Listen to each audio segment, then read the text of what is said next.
പ്രിയപ്പെട്ട, ഇതൊരു വലിയ മർമ്മമാണ്. എന്താണെന്നറിയാമോ?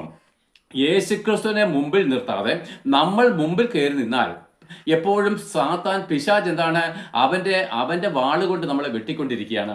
അപ്പോൾ യേശുക്രിസ്തുവിന്റെ മുമ്പിൽ കയറി നിൽക്കുന്ന ഒരുവന് ഈ വെട്ടുകൊള്ളും. അതായത് താഴ്മയില്ലായ്മ, അല്ലെങ്കിൽ എന്താണ്, ഹൃദയത്തിന്റെ നെഗളം എന്ന് പറയും. അപ്പോൾ നെഗളിനോട് ദൈവം എതിർത്ത് നിൽക്കുന്നു.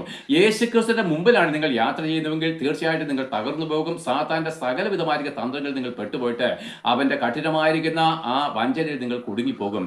എന്നാൽ എന്താണ് താഴ്മ എന്ന് പറഞ്ഞു കഴിഞ്ഞാൽ? എന്തിലും ഏതിലും യേശുക്രിസ്തുവിനെ മഹത്വപ്പെടുത്തുക എന്നുള്ളത് വാക്കുകൊണ്ടല്ല, പ്രവൃത്തി കൊണ്ട് തന്നെ നമ്മൾ മഹത്വപ്പെടുത്തണം. യേശുക്രിസ്തുവിന്റെ പിമ്പിലാണ് നമ്മൾ നിൽക്കുന്നുവെങ്കിൽ സാത്താന്റെ എല്ലാ എല്ലാ എല്ലാ പ്രവർത്തനങ്ങളും യേശുക്രിസ്തുവിന്റെ മേലേക്കാണ് വരുന്നത്. അവിടെ നമ്മളെ പരിചയമായിട്ട് പലകയായിട്ട് സൂക്ഷിച്ചുകൊള്ളും. പ്രിയപ്പെട്ട, ഈ താഴ്മയില്ലായ്മയാണ് പലരും നശിച്ചു പോകുന്നത്.